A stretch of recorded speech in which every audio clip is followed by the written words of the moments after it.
한국벤처혁신학회에 대해서 이번에 자세히 알 기회가 있었는데 대단히 훌륭하신 분들이 모여서 또 미래를 위해서 연구하시는 모임으로 알게 돼서 오늘 굉장히 반갑고 그리고 영광스러운 마음으로 왔습니다. 저도 벤처라는 단어하고 관련이 깊은데요.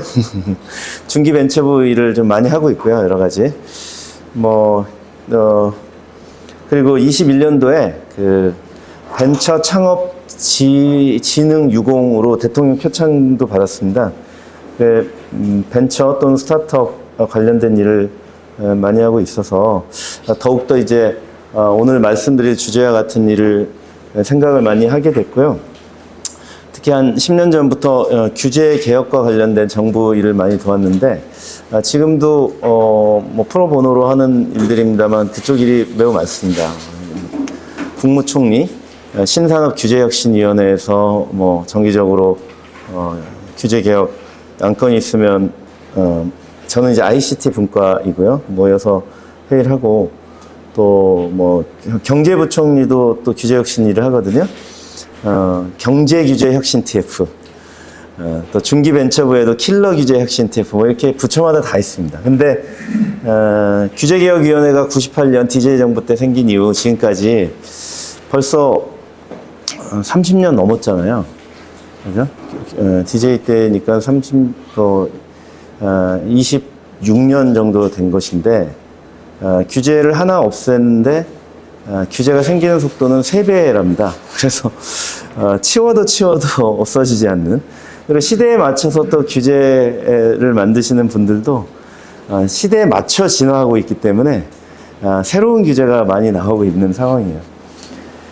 잘 아시다시피 우리는 타다금지법의 나라죠. 지금 글로벌하게 돼서 유니콘 이상 데카콘을 넘어 헥사콘이 되는 산업 중에 우리가 되고 있는 것이 별로 없어요. 쇼핑몰만 잘 됩니다. 쇼핑몰. 그래서 알리 테무도 들어오잖아요.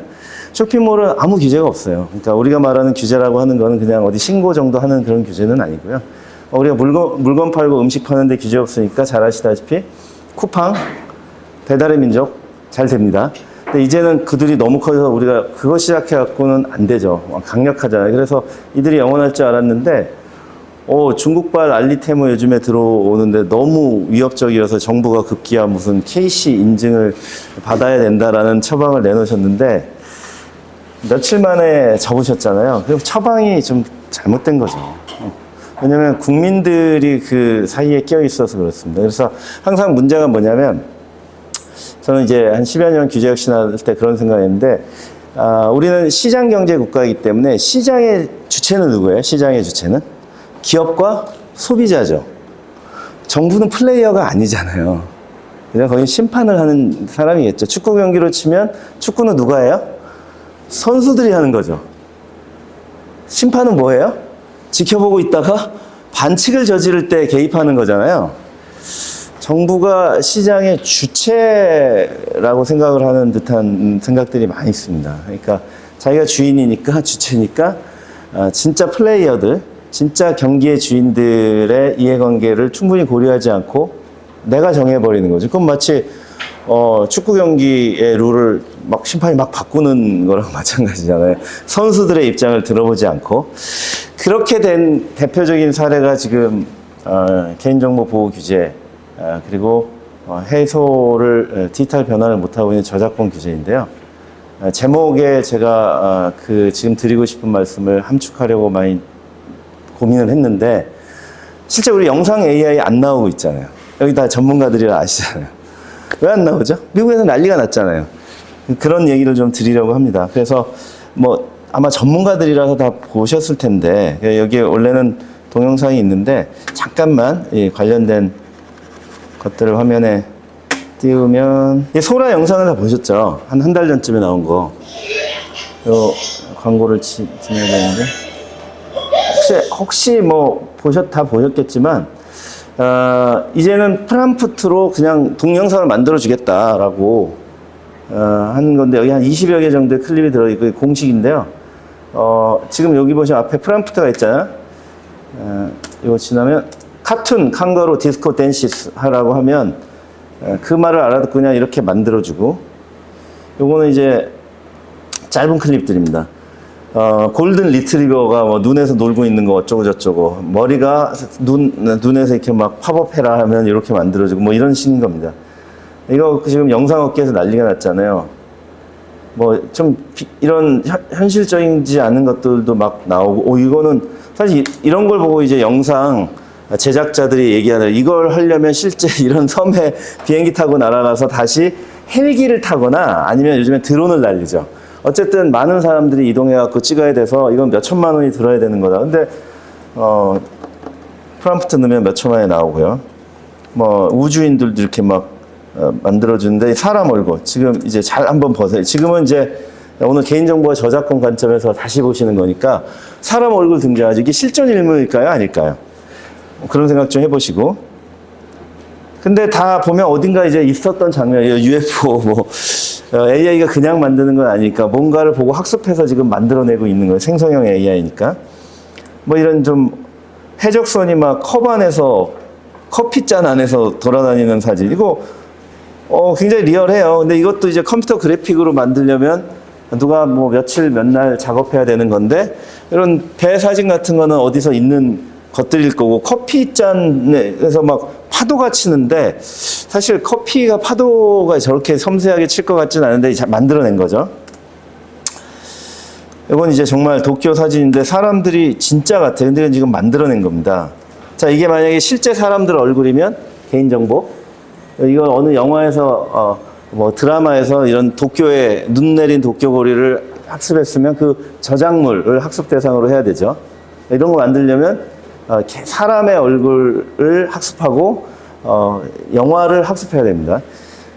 이거보다 좀 더 나간 게, 이건 이제 완전히 비현실적인 로봇이 서 있는 장면, 이런 거 그냥 뚝딱 만들어내요. 사람하고 함께 있죠. 지금 사람들이 조금 동영상으로 보시면 자연스러워요. 이건 좀 정지 화면이네.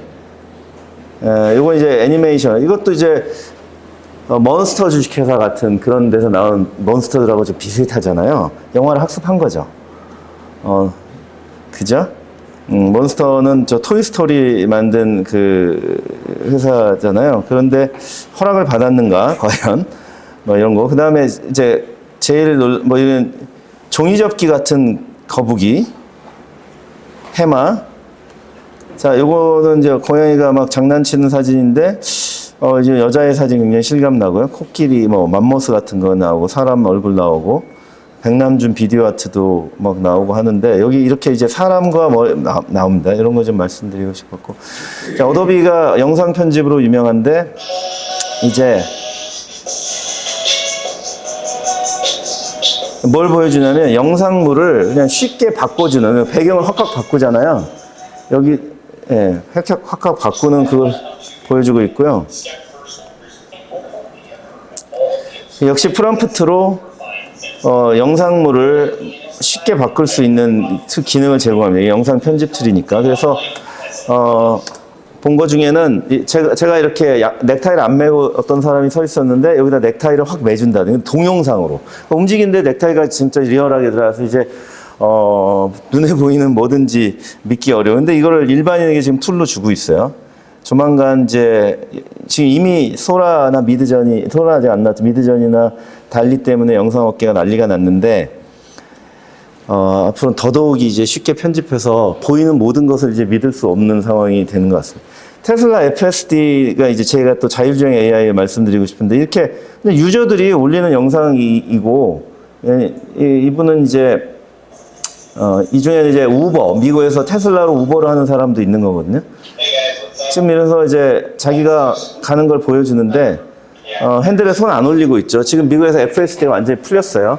월 99불입니다. 테슬라는 레이더 없거든요. 작년부터 나오는 차에 레이더를 떼버렸어요.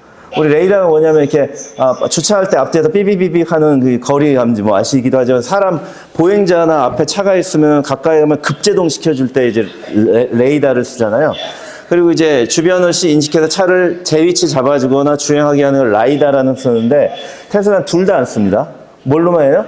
1,000원짜리 카메라 8개로 해요. 1,000원도 안 될 수도 있어요. 여기 워낙 대량 구매하니까. 이렇게 해서 지금 이 길 가주는데, 샌프란시스코에서 LA까지 손 한 번 안 대고 가는 게 막 올라와 있습니다. 이거 리얼이에요. 이미. 우리는 개발 중이잖아요. 그러면 어떻게 했어? 그냥 처음부터 자, 일정 정도 학습한 다음에 시장에 베타라고 해서 풀었어요. 그게 한 10년 가까이 되잖아요. 그리고 유저들이 구매한 단말기에서 정보를 계속 영상을 전송받아가지고 학습 데이터로 썼어요. 자, 그러면 이 영상에는 지금 뭐가 있죠? 차량이 있죠. 차량 번호는 우리나라에서 개인정보입니다.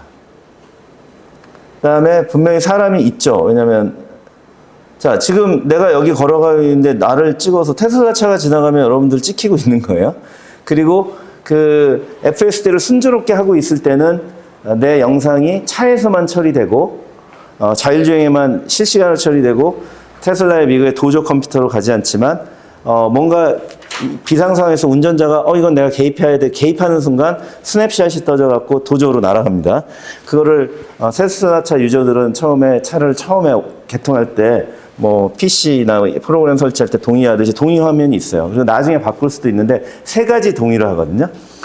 주변 상황, 사고대 상황, 그리고 캐비넷 안에 내부 상황을 영상 전송하는데 선택지가 있어. 옵트아웃을 할 수가 있습니다. 처음에는 안 켜져 있으면 옵트인이라고도 볼 수 있어요. 근데 테슬라 유저들은 다 동의를 왜 하냐? 그렇게 가져간 영상을 오토파일럿을 업데이트, FSD를 업데이트 하는 데 쓰고 다시 소프트웨어 업데이트로 OTA로 내려줘요. 내 차가 좋아진다는데 동의 안 하는 테슬라 유저는 없습니다. 저도 테슬라 타고 있는데 동의해요. 내 개인정보를 뭐 가져가지 않거나 또는 영상 가져가니까 또는 캐비넷 안을 가져가더라도 그걸 오남용하지 않겠지. 뭐 미국도 관리 감독을 하잖아요. 미국은 이제 개인정보보호위원회가 없기 때문에 FTC 연방거래위원회에서 하는 소비자 보호로 풀거든요. 미국식 개인정보 보호는 소비자 보호고 유럽식은 개인정보 보호위원회 같은 걸 설치해서 하는 겁니다. 우리는 이제 유럽식인 거죠. 자, 지금 저 사람 나오잖아요. 저분이 지금은 멀지만 이게 가면 앞에 좀 정차가 돼서 서 있네요. 근데 아직은 이 정도 얼굴이면 여러분 식별 가능하다고 생각하십니까? 식별 불가능하다고 생각하십니까? 사람을 손톱보다도 작죠. 실제 이제 조금 지나가 버렸는데 보시면 자, 아이고, 다시 자 가는데 최대한 이 정도죠. 왜냐면 그 다음에 이제 오른쪽 확 지나가 버리니까 아는 사람이면 알 수도 있을 것 같아요. 우리 가족이면. 근데 가족이 아니면 왠지 모르겠죠. 자, 이런 정도 이제 힌트로 말씀드려놓고, 그 다음에 뭐, 얼마 전에 나왔던 피겨 AI, 테슬라도 옵티머스라고 이제 휴머노이드 만들어서 처음에는 들고 나오던 휴머노이드가 한 반년 만에 걸어 나오고, 지금은 상당히 유연하게 움직이고, 그리고 얼마 전에 이 피겨 AI 때문에 공개한 영상은 테슬라 배터리 셀 공장에서 만들어져 나오는 배터리 팩에다가 하나씩 이렇게 집어넣는, 근데 순서를 어떻게 하라고 가르쳐주잖아요. 지금의 공학은 순서를 가르쳐줘야 되죠. 1번에 넣고, 그 다음에 2번에 넣고, 그 다음에 3번에 넣고, 4번에 넣고. 근데 안 가르쳐줬는데, 빈 구멍들이 있고, 배터리가 있고, 이걸 여기다 넣어 하면 지가 알아서 최적의 방법으로 넣는 거예요. 어떻게 하라고 가르쳐줘요. 사람도 그렇게 하잖아요. 하다가, 14578, 뭐, 2368, 10을 하는 게 더 낫다면 얘가 바꾸겠죠. 더 효율적인 방법으로. 시간을 줄이는 방법. 근데 이제 얘네는 테슬라는 자기가 그록이라는 AI를 만들어서 이제 생성형을 하고 있고, 그 다음에 지금 좀 전에 보였던 비전 AI는 카메라로만 하잖아요. 이게 일론 머스크가 사람의 눈하고 사람의 눈은 이 카메라 2개 가지고도 이렇게 운동 경기도 하고 골프도 치니까 그렇게 하겠다 해서 진짜 성공한 겁니다. 그 비싼 라이다 달지 않고도. 그런데 그게 휴머노이드에 걸어가는데도 똑같다는 거죠. 그래서 테슬라의 옵티머스는 보행을 잘해요. 주변 사물을 다 인식하면서 카메라로만. 예전 같으면 어려웠던 건데, 근데 이제 얘는 걷는 걸 지금 보여주지 않는 게 그 차이인 것 같아요. 아직은 보행이 안 되는 거야. 테슬라가 자동차에서 10년 이상 발전시켜온 비전 AI, 카메라로만 비전 AI가 여긴 지금 없는 거죠, 얘네들은. 그거 훔쳐내고 싶겠죠. 근데 손으로 뭐 이 정도 하는 가까운 거리에서 하는 거 잘하는 것 같고요. 그 다음에 오픈 AI가 지금 붙어 있잖아요. 오픈 AI 스피치 투 스피치 리즈닝. 그래서 LLM이 붙어 있는데 신기하게 지금 이 영상 보시면은 사과를 알아보고 그 다음에 접시들을 이 접시 거치대에다 잘 하고 하는 걸 나오는데 깜짝 놀라고도 있었습니다. 네. 자, 이 정도 이제 힌트나 또는 참고가 될 영상들을 말씀드린 다음에 우리는 왜 이렇게 영상 비전 업계에서 뭐가 잘 없죠? TV에 하고 자율주행을 개발했다라고 하고 있는데 실제 자동차에 채용돼서 상용화되고 있다거나 하는 게 아직도 잘 안 보이고 있잖아요. 여러분들 차에 현대차에 그 ADAS 달려 있는 거는 보조장치 정도고 앞차를 따라가는 정도이고 이제 현대차는 차선을 변경해 주는 거 정도는 되는데 자, FSD하고는 많이 다른 거죠. 뭐, 우회전, 좌회전을 해주지는 못하잖아요. 자, 그래서 지금 요 말씀들을 이제 쭉 드렸습니다. 시간상 뭐, 이렇게 동영상으로 다 대체하도록 했고요. 저는 지난주, 이번 주군요. 아니군요. 지난주군요. 월요일날 깜짝 놀라서 GPT-4가 나왔는데, 월요일 새벽에 미국에서 공개했잖아요. 그러니까 그 다음날 구글 I.O.가 있어서 또 이 샘 알트먼이 엿먹어라 하고 그 전날 이런 거 공개했는데 그러니까 이제 말을 사람처럼 알아들고 감정을 이해하더라고요. 그래서 뭐 난리가 난 게 영화 허다 어쩌고 그래 이제는 실현됐다라는 얘기를 하는 상황인데 저도 이렇게 아침에 일어나서 문자가 온 걸 보고서 바로 들어가서 해봤는데 저는 이제 GPT-4를 유료로 쓰고 있었거든요. 뭐 추가 비용 없이 바로 4를 쓸 수 있더라고요. 근데 정말 대화가 된다는 느낌이었어요. 다만 하도 이제 많은 사람들이 몰려들어서 렉이 좀 걸려가지고 버벅대긴 했었는데 뭐 하루 이틀 지나니까 그냥 없어지더라고요. 근데 저는 GPT-4가 지금 휴대폰에 이제 깔 수 있다는데 아직 해보진 않았지만 맥용은 나와 있습니다. 그래서 PC에서 작업하는 거를 이 GPT-4 어플리케이션 실행시켜 놓으면 이게 램 상주로 계속 있으면서 내가 PC에서 하는 작업을 계속 보고 있다가 도와줘요. 이건 뭐야, 뭐, 이거 계산해봐, 뭐 이런 식으로. 그러니까 완전히 옆에, 초 울트라 박사급 비서를 놓고 함께 이제 일을 하는 그런 상황이 되는데, 전 이게 정말, 역시 우리가 다 여기 기술을, 좋아하시는 분들인데, 기술이 정말 너희를 자유케 하리라라는 것을 한 번에 보여주는 장면인 것 같습니다. 이 맹인이 길을 걸어갈 때 이제 카메라를 이렇게 들고 다니면 앞에 상황을 다 설명해 주는 거예요. 그러면 횡단보도가 파란불이 됐으면 건너가세요. 이제 건너가고 또는 호수 이 장면에서 이제 호수를 보여주는 호수에 오리들이 헤엄을 치고 있습니다. 그런 거 설명해 줘요. 자기가 보고 싶은 세상을 설명을 말로 해주는 거예요. 이걸 보고 나니까 일자리를 잃는 동물이 있겠더라고요. 맹인견이 필요가 없어. 이제 개도 직업을 잃는 세상이야. 그죠? 이제 맹인견은 성남시 모란공 시장에 가지 않도록 주의해야 됩니다. 아니, 그 맹인견 얼마나 비싸요? 아무나 못 때려, 뭐, 억대일 거 아니겠어요? 훈련받은 맹인견. 이제 새끼 때부터 훈련시킨다는데. 딱 달라붙어가지고, 이제, 맹인견은 딱 사람 몸에 달라붙도록 훈련을 시킵니다. 맹인은 안 보이니까. 그래갖고 밀고 당기고 해가지고 이제 사람을 이끄는데, 이거 들고 다니면 이제 되는데, 근데 뭐 다 폰이 있잖아요. 월 20불만 내면 이제 눈이 되고 발이 돼주는 이런 시대가 돼서, 이건 너무 좋겠는데, 앞으로 이런 식으로 이제 사람들을 많이 도와줄 것이니까 정말 좋은 세상입니다. 그래서 맹인견의 일자리를 잃는 걸 지금 걱정할 때는 아닌 것 같다는 그런 생각이 좀 드는데요. 자, 이런 좋은 것들.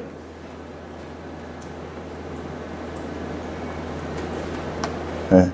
이런 좋은 것들을 이제 우리는 강 건너 불구경으로 보고 있는 느낌입니다. 그래서 말씀을 드리려고 하는데, 그죠? 제가 이 자료 만들 때, 앞으로 이렇게 될 거야 라고 다들 얘기한다고 얘기했는데, 실제 GPT-4가 나와버려가지고, 뭐 이제 딱 이 순간까지 와 있어요. 영화쟁이들의 상상이 정말 대단한 것 같아요. 이제 다 자비스가 나올 거라고 얘기하죠. 자, 그러면 여러분들 자비스가 뭐 2, 3년 안에 AGI가 완성돼서 정말 우리 옆에서 뭐 이렇게 3D 프린터로 이렇게 설계한 걸 바로 옆에서 철을 깎아가지고 슈트를 만들어주진 않겠지만 그 일상생활에서 그거는 많이 도와줄 거잖아요. 특히 뭐 우리가 필요로 하는 쿠팡 로켓 배송, 쿠팡 로켓 프레쉬 이 정도는 그냥 해줄 것 같아요. 집에 가다가 우유 좀 주문해주죠. 배달해줘 하면 집에 와 있고, 아침에 나오다가 전구가 깜빡거리면 전구 좀 주문해줘 하면 전구가 저녁에 와 있고, 내가 뭘 쿠팡에 들어가서 뭘 주문하지 않아도 그냥 오는 거예요. 누가 보내줘요? 자비스가 보내주겠지. 그러면은 어디서 보내줘? 내가 신경 쓸 거 아니지. 나는 지불만 하면 돼. 자동 결제될 거예요. 그냥 말로 다 되는 거야.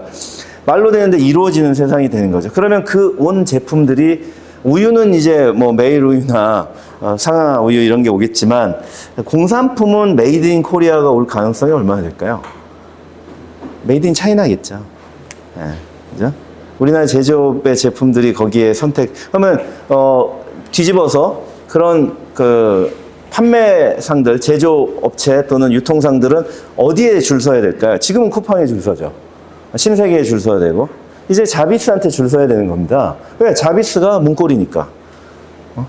그러면은 중국 알리 테무가 인천의 보세구역에 미리 다 물건을 갖다 놓고 지금 거기서 하루 만에 갖다 주고 있잖아요. 걔네 거 주문하기 때문에 싸니까.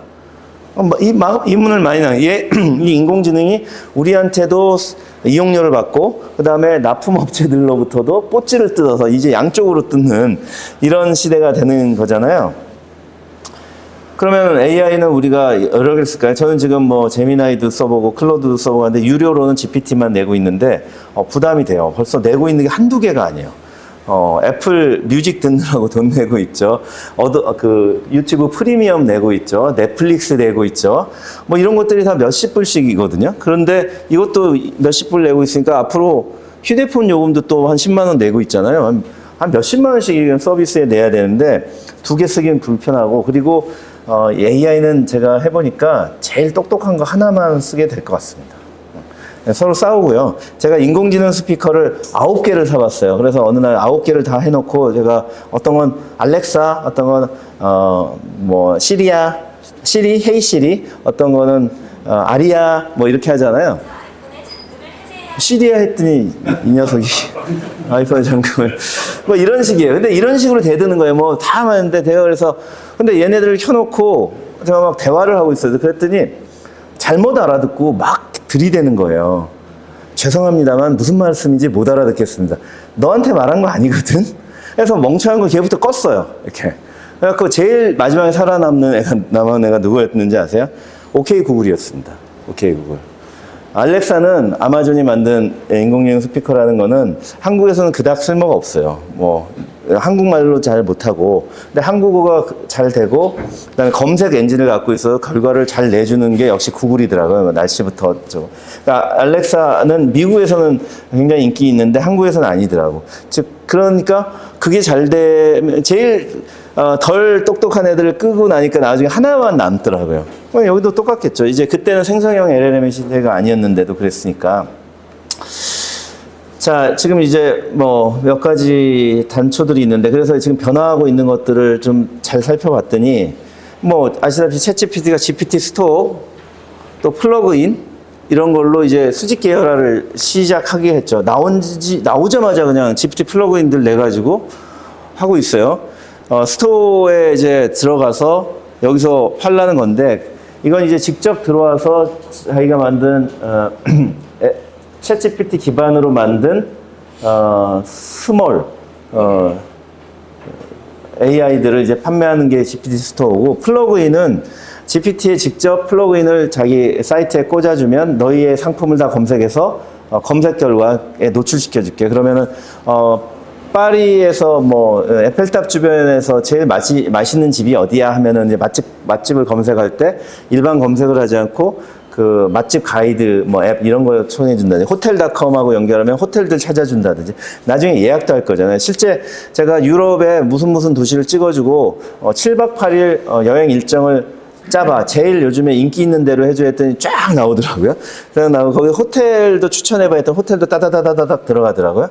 비행기 표를 좀, 그러면 출발일은 몇 월 며칠 오전으로 하고 돌아오는 날은 몇 월 며칠 밤으로 해서 비행편, 그 다음에 유럽 내에서의 교통편도 해봐 뭐 이랬더니 따다다닥 들어가요. 여러 블로그나 여행기 또는 기차 시간표, 뭐 비행기 시간표를 조회해서 나오는데, 그 다음에 마지막에 이제 뭐라고 하면 돼요? 이대로 예약해줘 하면 1초 만에 다 예약될 거잖아요. 역시 이제 호텔닷컴도 망하고 트립 어드바이저도 망하고 이제 거기를 들어갈 이유가 없게 되는 그렇게 갈 것 같습니다. 그래서 플랫폼이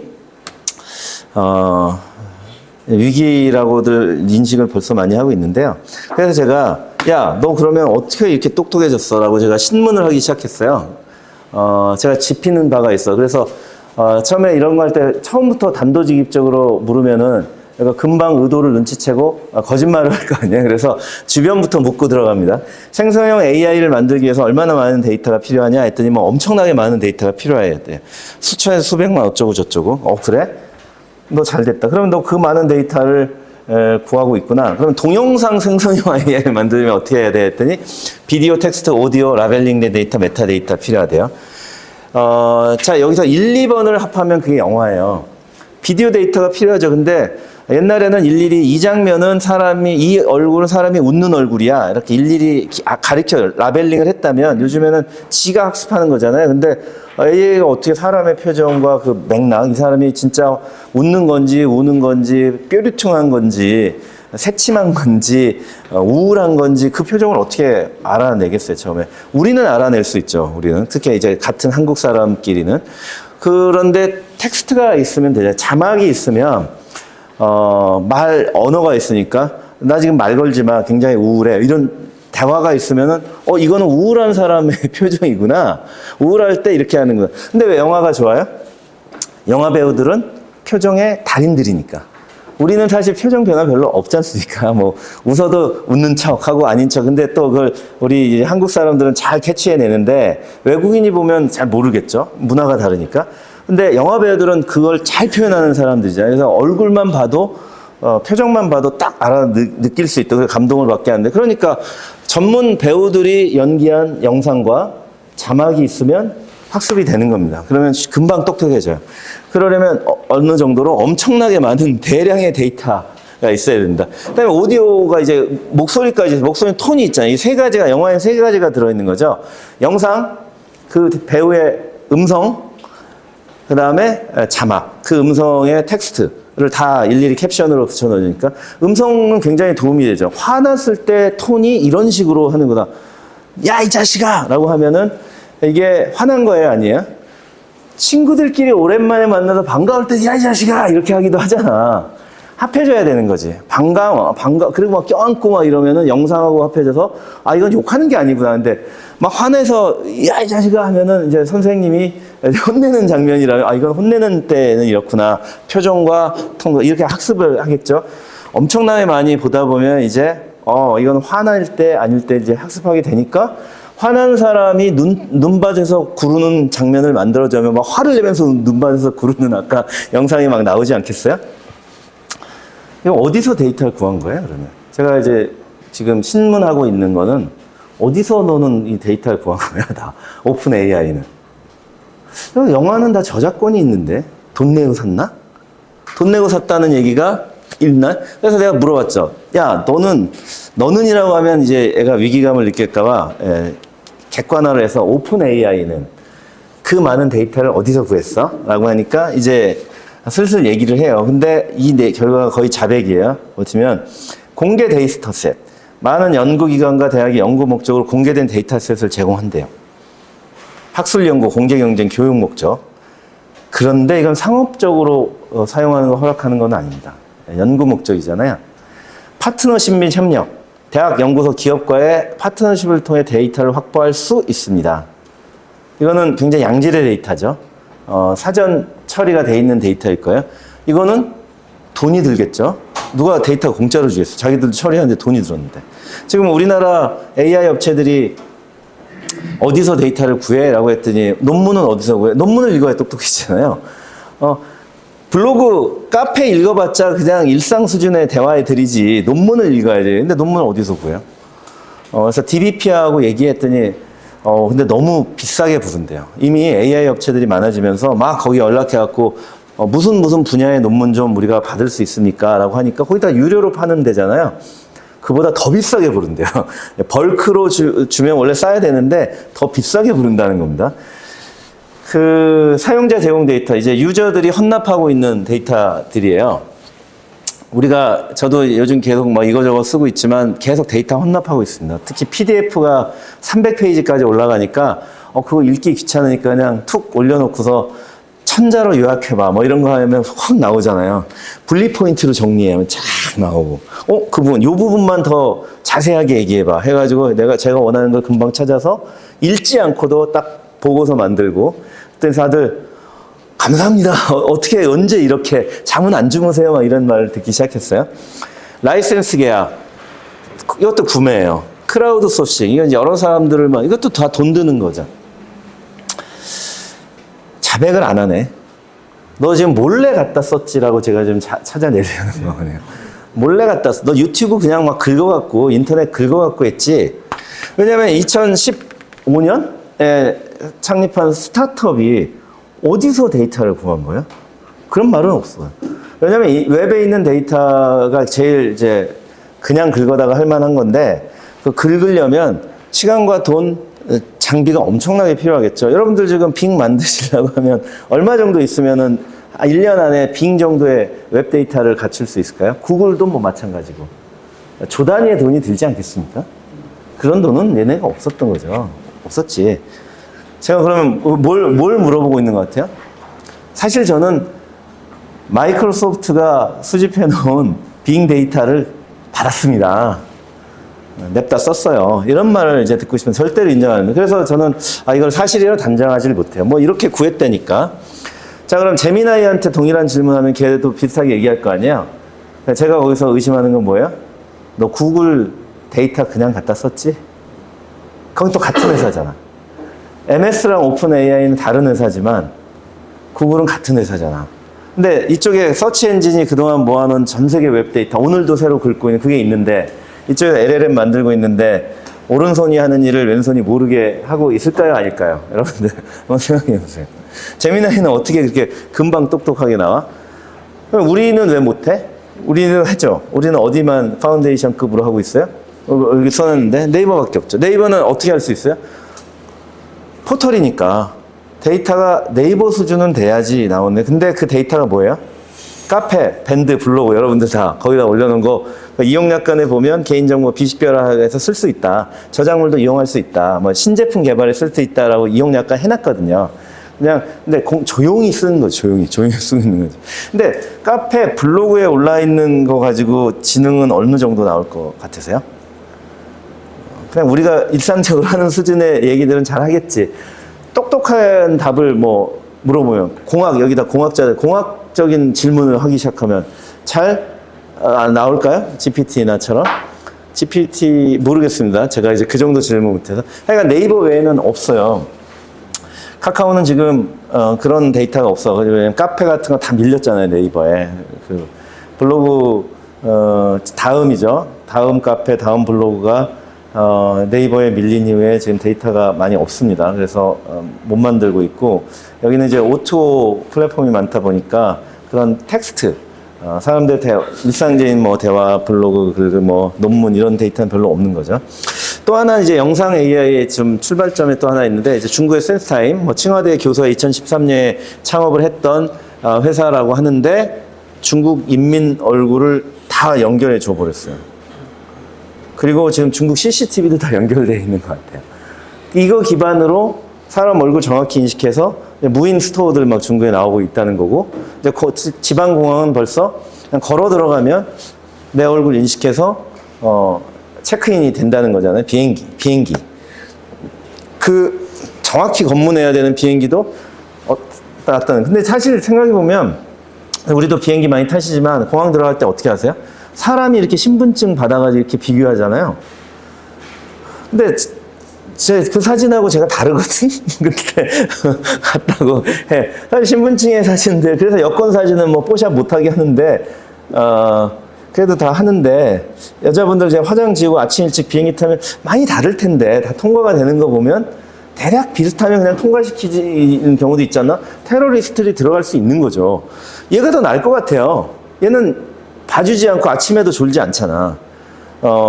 그래서 이제, 근데 우리가 공항 들어갈 때 지금 이제 벌써 지문 찍고 들어가는데 앞으로 여권 가져오지 마시고 그냥 걸어 들어가시면 됩니다 하면 아마 우리나라 사람들 쓸 사람들 많을 거예요. 그 줄 서지 않고 그냥 걸어 들어가면 된다고 하면 편리함을 주면 다 동의합니다. 지문 처음에는 그 자동 출입국 시스템 별로 사람 줄 없었는데 요즘엔 줄 많아졌잖아요. 벌써.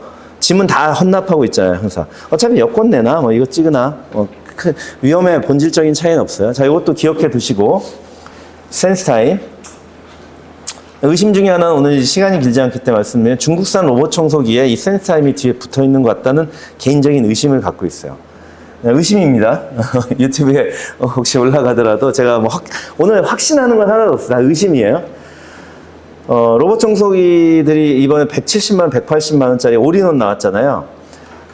진공 청소도 해주고 뒤에선 회전 걸레로 깨끗하게 닦아주고 도킹 스테이션에 들어오면 걸레 빨아서 말려주고 그 모은 먼지는 자동으로 흡입해서 먼지 주머니에 넣어주고 우리가 할 일은 물만 보충해주면 되는. 그리고 나중에 몇 달에 한 번 먼지 집진 봉투 하나 새 걸로 갈아주면 되는.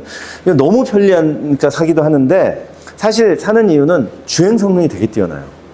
주행을 잘해. 저도 LG의 걸레 로봇 청소기가 있고 드림이라는 중국산 2개를 지금 돌리고 있는데요. 아침에는 LG 싹 보면 좀 차이가 나요. 죄송합니다만 분발하셔야 돼요. 근데 이 주행 성능은 바로 사물의 인식 능력이고 매핑 능력이 여러 가지가 있는데 앱에 보면 나중에 한 바퀴 돌고 나면 바닥에 떨어져 있는 사물들이 지도에 표시가 돼요. 맵에. 근데 그게 걸레인지, 옷인지, 신발인지를 다 식별하더라고요. 표시를 해줘요. 그래서 일시적으로 있다는 거를 얘가 판단을 하고 그거는 나중에 동선에 고려하지 않고 왜냐면 그건 치워졌을 수가 있으니까 거기를 다시 청소하려고 하는데 붙박이들은 고정물이라고 인식하고 거기를 청소해서 제외하는 이게 AI가 들어있어요. 근데 걔를 바라보고 있으면서 제가 드는 걱정은 센스 타임이 뒤에 붙어 있는 거 아니야? 그러면은 뭐가 좋아요? 이 집에 네가 사는구나. 그리고 나중에 제가 중국에 딱 들어가면 어서 와 중국에 또 왔네. 너 강남구 뭐 아니면 너 종로구에 살던 너가 드디어 중국에 왔구나. 알아보는 거 아니야? 걱정이 드는 거죠. 아무런 규제가 없어요. 이런 부분은. 자, 그래서 하나 이제 본론으로 들어가기 시작합니다.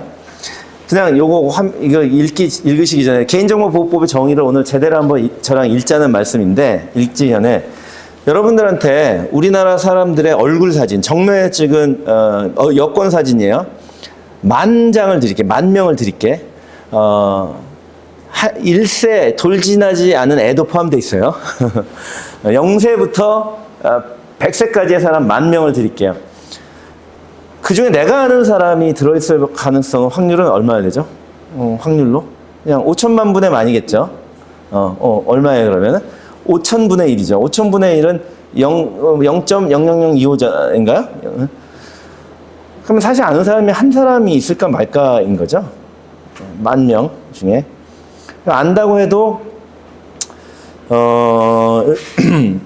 뭐, 실제 요즘 얼굴하고 달라서 이 사람이 내가 아는 사람인지 아닌지 아리까리할 가능성도 상당히 있죠. 최근의 사진이 아니라면. 그러면은 그냥 5천만 명 다 드릴게요. 그럼 몇 명을 알아보실 수 있을 것 같아요? 5천만 명? 그럼 내가 알아볼 수 있는 사람의 숫자죠. 얼마 정도 되세요?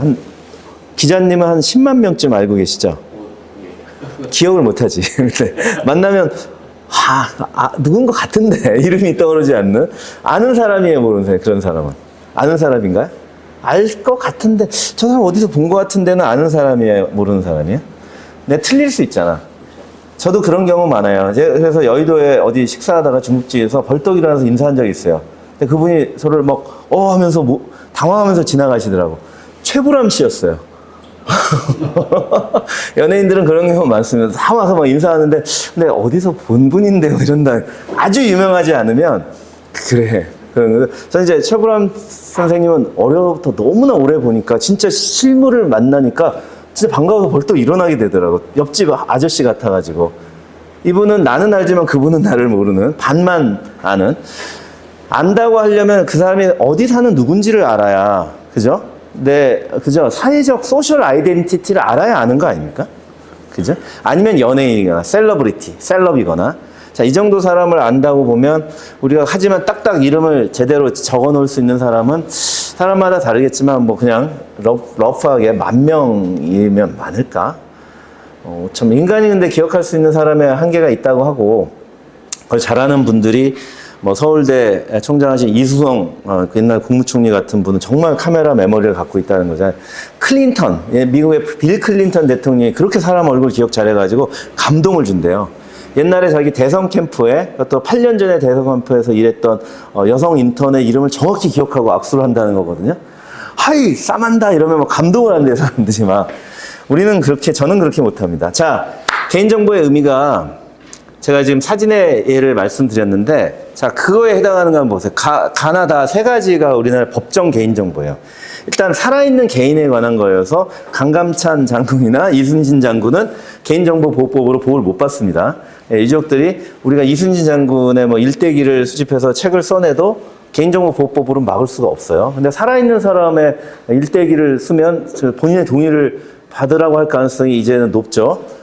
근데 또 그런 뭐 제3자 뭐 전문 작가가 그냥 누구에 대해서 쓰는 것들이 아직은 또 가능하고 개보법으로 제지를 하진 않는데 만약에 기분 나쁜 내용을 담았다. 친일파로 거기다 묘사를 한다 하면은 방해할 수 있는 법이긴 합니다. 내 개인정보를 수집해서 돈을 버는 건 이 법으로 막을 수 있잖아요. 성명, 주민등록번호 및 영상 등을 통해서 개인을 알아볼 수 있는 정보. 이 조문에는 개인과 특정 개인이라는 2가지의 개인이 있어요. 살아있는 개인까지 하면은, 살아있는 개인, 죽어있는 개인, 이 개인이 있고, 그 다음에 특정 개인이 있어요, 나목에.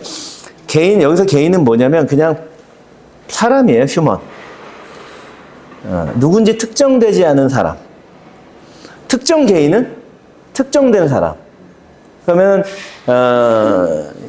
감옥에 성명, 주민등록 및 영상 등을 통해서 개인을 알아볼 수 있는 정보는 이제 문제점을 말씀드린 건데 특정 개인이 아니잖아요. 아까 자율주행차 테슬라 FSD가 지나갈 때 오른쪽에 이렇게 찍힌 사람 제가 정지시키고 말씀드렸죠. 그 개인정보입니까 아닙니까? 개인정보죠.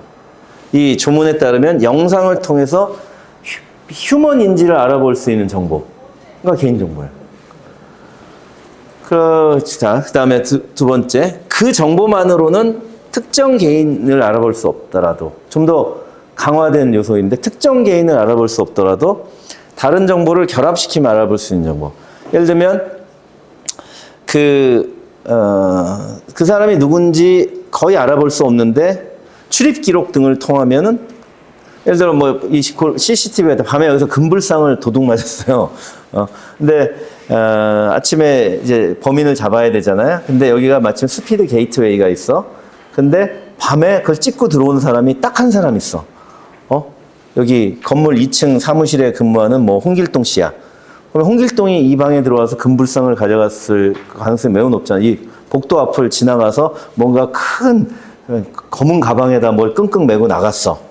그러면은 홍길동일 가능성이 없어. 그렇게 CCTV나 출입 기록을 결합해서 그 시꺼먼 물체가 홍길동인 걸 알아낼 수 있다면, 결합 전에도 이미 그건 개인정보다. 그 시꺼먼 물체는 개인정보다. 그래서 대부분의 CCTV는요, 감옥으로 사람인지를 다 구분할 수 있을 정도면은 그냥 개인정보라고 쳐요. 그리고 텍스트, 이제 영상은 이미 그걸로 개인정보, 감옥으로 개인정보가 되고, 남옥은 영상이 아닌 텍스트라든지 기타 등등의 형태로 되어 있는 음성이라든지 그런 것들이 지만 목소리 같은 거죠. 누군지 잘 알아볼 수 없는데 아침 방송 김종배의 시선 집중에 나온 분은 오늘 출연자는 홈페이지에 찾아보면 있잖아요. 결합시키면 이 사람은 누구다. 우리가 목소리를 알아듣지 않아도 결합할 수 있으면 이미 그 목소리는 개인정보라는 거죠. 또는 아이디로 이루어진 뭐 특히 광고 아이디, 폰에 이제 요즘 모바일 OS에서 광고 아이디를 주잖아요. 애드 아이디라고 하는데, 애드 아이디는 랜덤한 일련 번호인데 그 폰에 있는 다른 정보들이랑 결합하면 이게 누군지 알 수 있으니까 애드 아이디도 개인정보다. 또는 애드 아이디를 이용하는 앱들이 지속적으로 프로파일링을 하면 이 사람이 뭘 좋아하고 어디에 살고 이런 것들을 알 수 있잖아요. 위치 정보를 통해서 종로구, 개동, 무슨 번지 주변에서 밤만 되면 거기 있고 거기서 쿠팡을 쇼핑하고 인터넷 웹서핑을 하고 하면 개동에 몇 번지에 사는까지는 나오죠. 근데 보면 20대인 것 같아요. 물건을 사는 게 20대 또는 육아용품을 사. 애 가진 엄마이고 뭐 이런 걸 계속 모으다 보면 특정이 되죠. 그래서 한 사람을 거의 알 수 있는 상태가 되면 타겟 마케팅이 잘 되는데 이제 그 정도 정보면 이제 개인정보 보호에 대해서 이제 개인정보라고 해석하는 게 바로 이 남목으로 하는 겁니다. 근데 이 경우 쉽게 결합할 수 있는지 여부는 다른 정보 입수 가능성. 입수하면 결합은 되니까 뭐 키 값이 없으면 결합이 쉽지 않지만 다른 여하한 방법으로 결합할 수 있죠. 이쪽에 있는 사람과 이쪽에 있는 사람이 이거 사실 같은 사람이 하는 뭐 데이터 공학자들은 여러 가지 방법이 있으실 거 아니에요. 찾아낼 수 있다고 쳐. 그런데 시간 비용 기술이 많이 들면 아니야라고 해놨어요. 특히 해설서에는 합법적이지 않은 방법으로 그 다른 정보를 입수해야 된다면 아니야라고 해놨습니다. 20년 8월 5일 날 가명정보법이 도입돼서 들어온 게 이건데 이 가명정보를 우리는 개인정보로 넣어놨어요. 가명정보가 개인정보예요. 보호를 철저히 하기 위해서라고 해서 가명 처리를 해도 개인정보보호법에 따른 여러 안전조치들을 해야 돼요. 면제되는 건 이제 동의를 안 받고 쓸 수 있다는 것 뿐인데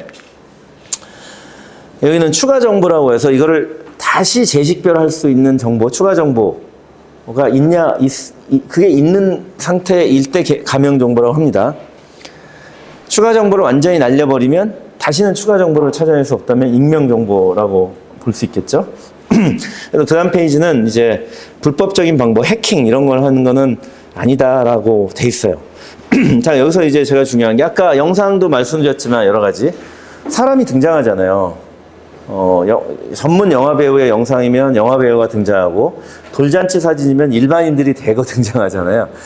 그 사람들의 동의를 받을 방법은 없습니다. 특히 자율주행 AI를 개발하는데 도로에 아까 걸어가던 사람의 동의를 받으려면 너 이거 학습해도 돼? 라고 하려면 차를 실증 자율주행 학습 차량을 몰고 가다가 사람이 이렇게 나오면 차에서 내려가지고 가서 동의서를 받고 또다시 운전하고 가다가 또 사람이 나타나면 내려서 동의서를 받고 이렇게 해가지고 이제 100만 마일을 모아야 되거든요. 불가능하겠죠. 그래서 사람은 동의는 불가능한 상황이고 AI 개발에 자동차 등록번호는 앞차 번호는 여기 개인정보라고 보이가 이게 이건 아까 개보법의 정의에 따른 가목, 나목 중에 몇 목에 따른 개인정보일까요? 등록번호는? 나겠죠. 그 정보만으로는 사람을 특집할 수 없잖아요. 식별할 수. 1, 2, 3 가에 4, 5, 6, 7 가지고 어떻게 누군지 알 수 있어. 그죠? 제가 자동차 번호 100만 개를 드릴 테니까 그 옆에다 소유자의 이름을 쓰시오. 불가능하죠. 어떻게 해야 돼? 뭔가 다른 정보가 있어야 되겠죠. 뭐가 있으면 돼요? 내 옆에 단말기에 도로교통안전공단이 관리하는 자동차 등록 원부 데이터베이스에 조회 권한이 있으면 되죠. 1, 2, 3 가에 4, 5, 6, 7 넣어보면 강남구에 사는 몇 번지에 사는 홍길동 씨의 차네 매칭 이렇게 하면 되죠. 그거는 우리가 접근할 수 없죠. 시간, 비용, 기술이 합리적이지 않아요. 근데 누구는 접근할 수 있어요? 구청의 자동차 등록 업무를 하는 공무원들. 일상이 그거야. 하다가 슬쩍 누가 부탁하면은 야 조회 좀 해줘 하면은 조회해주다가 옛날 공익들이 그거 해주다가 이렇게 혼난 적 있잖아요. 불법이죠. 지금 분명히 개인정보법 처벌되는데 뭐 누가 불법을 감행하는 사람이 있을 수 있죠. 또 누가 자동차 번호를 조회할 권한이 있어요? 교통경찰들. 차가 비틀비틀 지나가 막 추적하면서 도망갔어. 뒷골목으로. 음주 단속 피해서 도망가는 주치 운전자잖아요. 저 주인 잡으려면 어떻게 해야 돼? 차 번호를 따가지고 얼른 주소 조회해서 그 집에 가서 잡아오면 되잖아요. 이번에 김땡중 씨도 그렇게 집에 연락이 됐잖아요. 조회 권한이 있어요. 자, 그러면은 이분들은 결합할 권한이 있어요. 그러니까 합리적으로 결합할 수 있는 사람, 이 사람에게는 개인정보성이 강한 거죠. 우리 여러분들 같은 일반인들은 내 차 번호 말고는 주인을 식별하기가 거의 불가능하죠. 우리나라 차가 2천만 대에 가까운데 2천만 분에 하나 정도 식별한다고 차량 번호를 다 개인정보라고 할 이유가 없겠죠. 왜? 자율주행차 개발에 지금 걸림돌이잖아요. 차 번호를 제일 많이 찍고 가는데 그 차를 다 번호를 마스킹해야 된단 말이야. 이거 하려면. 근데 마스킹해도 안 됩니다. 찍는 순간 불법이기 때문에. 근데 여기서 동일 위험, 동일 규제 이론을 적용하면 지금 여기 차 갖고 오신 분들 많을 텐데 여러분 차에 지금 블랙박스 달려 있어요, 안 달려 있어요? 나는 찍어도 되고 자율주행차는 찍으면 안 돼? 그럼 놀부심보가 어디 있습니까? 그러면 나는 왜 찍어? 내 차 문콕하면 잡으려고 찍는 거잖아. 솔직히 나의 너무나 퍼스널한 머니터리 인터레스트를 위해서 찍고 계신 거잖아요. 물론 이제 교통사고 났을 때 누가 책임 있는지 가리기 위해서, 그냥 나를 보호하기 위해서. 이거 굉장히 중요한 거예요. 어쨌든 퍼스널 하잖아요. 그죠? 이 위험은 나는 정말 정확히 똑똑히 찍어가지고 경찰관한테 증거로 내는데, 또 나의 개인적 업무, 나 개인을 보호하기 위해서 매우 중요한 거죠. 이건 허용해 놨어요. 블랙박스 금지하지 않았잖아요.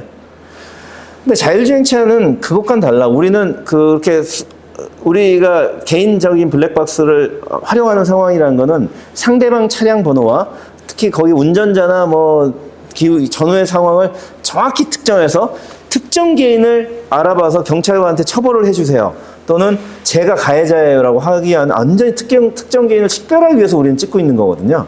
범인이 누군지 알 수 없게 하기 위해서 찍으면서 막 이렇게 마스킹이 돼 있지 않잖아요. 우리의 블랙박스에는. 근데 자율주행차를 개발할 땐 그렇게 지금 해야 되는데 그것도 찍힌 다음에 하는 거기 때문에 이미 수집 후에라서 법리적으로는 불법입니다. 그래서 우리는 다음에 있는 규제 샌드박스를 받아서 해야 돼요.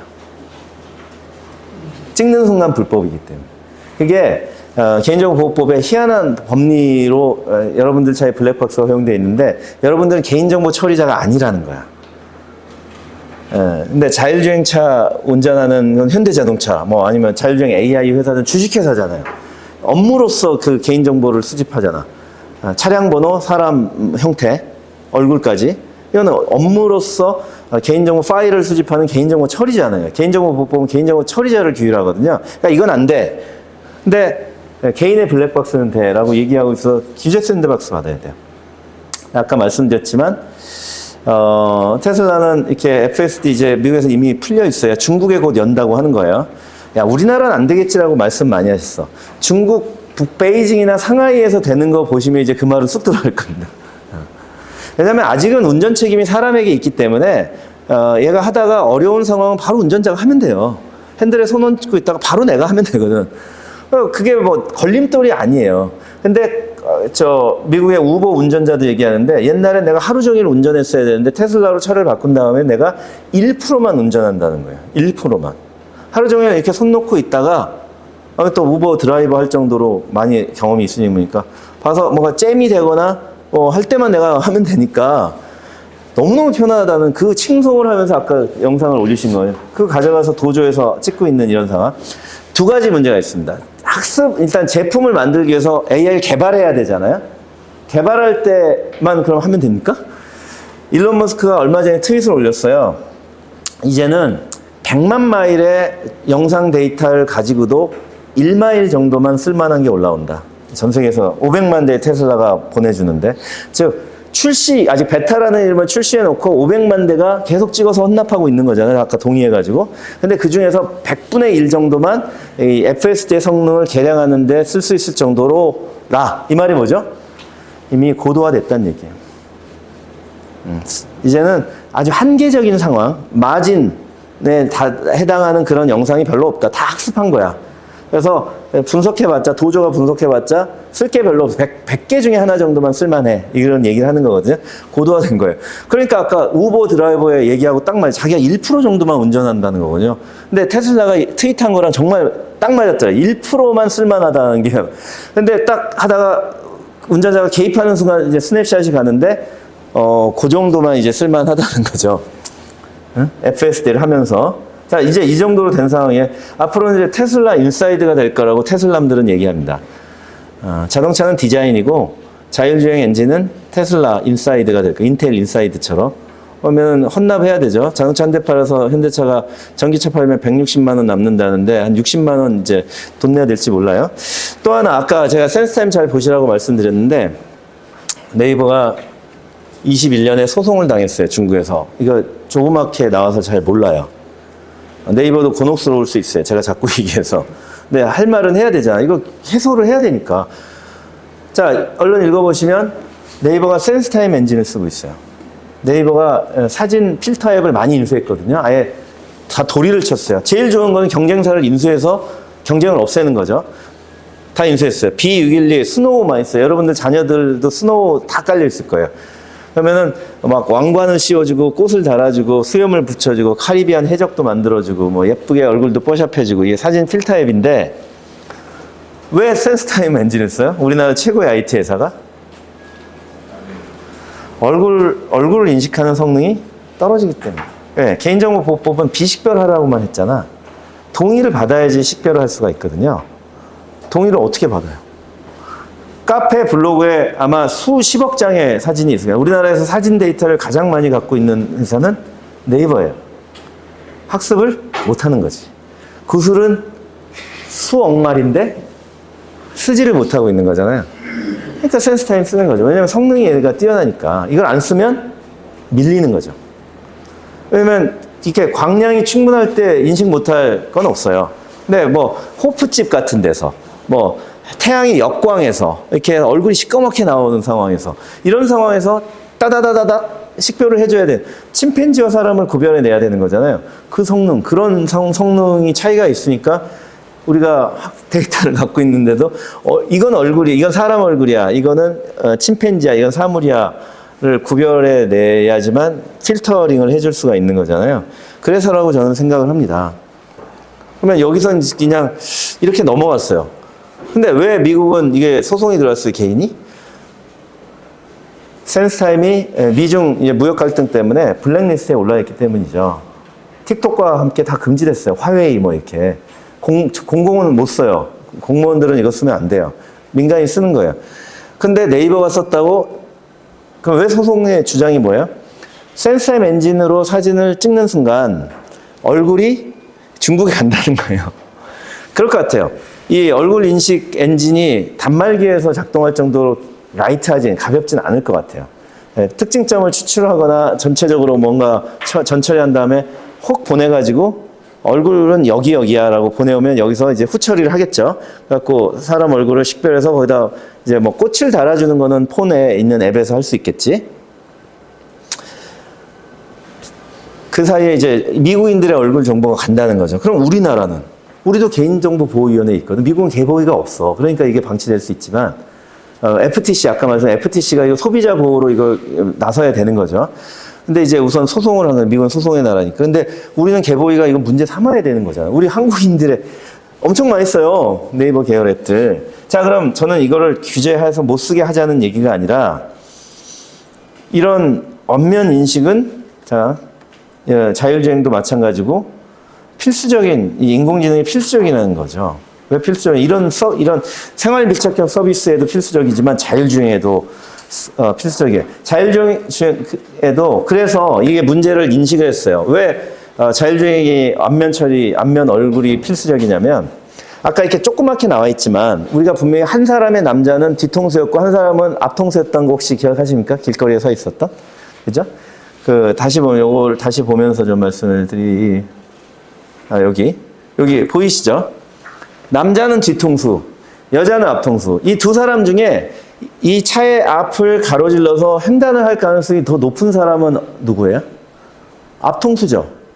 뒤통수로 이렇게 문워크를 하진 않을 거 아니야. 여기다가 퍼센테이지를 표시한다면 처리해서 이 사람은 횡단할 가능성이 한 10%? 확 돌아서 올 수는 있지. 이 여자는 한 30%는 되는 거지. 둘이 지금 싸움을 하고 있어. 여자가 흥분해가지고 야, 이 자식아! 라고 하면서 확 길을 건널 수 있잖아. 그러니까 그런 가능성도 여기서 가중치를 둬야 되면 처리할 때 이거는 여자는 한 30-40%는 있는 거죠. 앞통수니까. 근데 남자는 뒤통수니까 아직은 10%. 근데 갑자기 싸웠는지 모르죠. 남자가 막 갑자기 뒤를 돌아. 그래서 남자도 앞통수가 생겨. 근데 남자가 도로에 더 가깝잖아요. 그러면 남자의 앞통수가 보이는 순간 남자가 도로를 횡단하는 가능성은 여자보다 높아지겠죠. 60%는 잡아줘야 될 거 아니야. 그러면 이 차는 어떻게 해야 돼요? 굉장히 근접거리예요. 여기서 여기까지가. 10m도 안 되죠? 시속 60km로 냅다 계속 달려야 될까? 남자가 확 도는 순간? 뛸 수 있구나 하고 알고리즘 판단해서 속도를 싹 30 정도 줄여줘야 되겠죠. 그래야 훅 뛰어들더라도 사람을 덜 칠 수 있잖아요. 앞통수, 뒤통수는 보행자 안전에 굉장히 중요한 겁니다. 그걸 이제 국토부가 알게 된 거예요. 개보이도. 그래서 그 지적들을 AI 업체들이 했어요. 앞통수를 알아야 된다. 근데 지금 얼굴을 다 마스킹하면 어떻게 돼요? 왜? 아까 이 실증특례법에 얼굴을 다 지워라고 돼 있거든요. 이 법에 얼굴 다 지워라고 돼 있어. 자, 그러면 자, 실증특례 받을 때 부가조건이 뭐냐? 혹시라도 이 너희가 찍은 영상이 악용될 수 있으니까 철저하게 개인정보 보호 책임자를 두고 뭐 하고 마스킹하고 앞뒤하고 네. 스타트업은 비용이 많이 들어서 현대자동차만 하고 있는 거예요. 전국에 몇 대? 몇십 대 하고 있겠죠. 그것도 일정한 구역 안에서만. 테슬라는 전 세계에서 500만 대가 출시 이후에도 계속 보내주고 있는데 우리는 개발할 때만 실증 특례 받아서 하고 있는 거예요. 자, 누가 이기겠습니까? 현대차의 미래는 어떻게 될까요? 미래가 아니라 현재예요. 테슬라 FSD 미국에서 나와서 돌아다니니까 1%만 사람이 운전하면 돼. 한 달에 99불만 내면 돼요. 개발하기도 이렇게 힘든데 개발 출시를 하더라도 아직 출시도 안 됐죠. 출시하더라도 계속 업데이트를 받아야 되잖아요. 그 희귀한 영상입니다. 아까 일론 머스크가 얘기한 1%의 그 희귀한 보석 같은 아주 한계적인 상황의 영상을 우리는 그게 필요해. 그거가 있으면 이제 업데이트가 되고 또 내려오는 거예요. 그래서 영상 데이터 원본을 사용 가능해진다. 저는 이 제목을 보고 작년 7월에 그나마 다행이다 라고 생각했어요. 근데 이걸 열어서 기사를 보고 이런 왜? 한번 보세요. 가명 처리 시 영상 가명 처리해야 돼요. 가명 처리 얼굴 지우라는 거예요. 그러니까 차량 번호 지우라는 거예요. 차량 번호 정도는 뭐 지우면 될 것 같은데 얼굴을 지우면 보행자 안전 부분에 구멍이 나서 나중에 사고율이 다르게 나오겠죠. 현대차 덜 사겠지. 한국차. 미국 차 사겠지. 내 차가 사람을 칠 가능성이 높다면 누가 그 차를 사겠어요? 그래서 이제 계속 얘기하니까 영상 데이터 원본을 활용할 수 있게 하겠다. 여기까지는 좋았어. 근데 그 다음 줄을 한번 읽어보세요. 규제 특례 받아서 해라. 또 아니 우리가 매일 찍고 있는 블랙박스는 다들 어마어마하게 몇 기가씩 보유하고 계신데 이거 좀 하겠다는데 또 규제 특례 받아서 하래. 규제 특례 심의위원 가보셨어요? 제가 중기부 규제 자유특구 지금 심의위원이고 과거에 산업부 과기부 규제센터학서 심의위원 다 했거든요. 그냥 이 기업이 뭘 그냥 막 해를 끼칠 것처럼 심의위원들이 여러분들 같은 분들이 막 보험 들어야 돼 라고 하고 뭐 망하지 않을 자신 있어 하고 뭐 난리거든요. 스타트업들 잘 못 받아요, 규제특례. 몇 개나 해줘요. 그래서 대기업밖에 잘 못하고 받아도 법을 개정 안 해줘가지고 신음하다가 희망고문 받다가 망해서 죽고 막 그럽니다. 규제특례 받아서 그 저주라고 하거든요. 체력이 있어야 규제특례도 받는 건데 그래서 뭐 사용 기업의 경우 규제특례 받아도 안전조치를 강화해야 된다. 이게 뭐죠?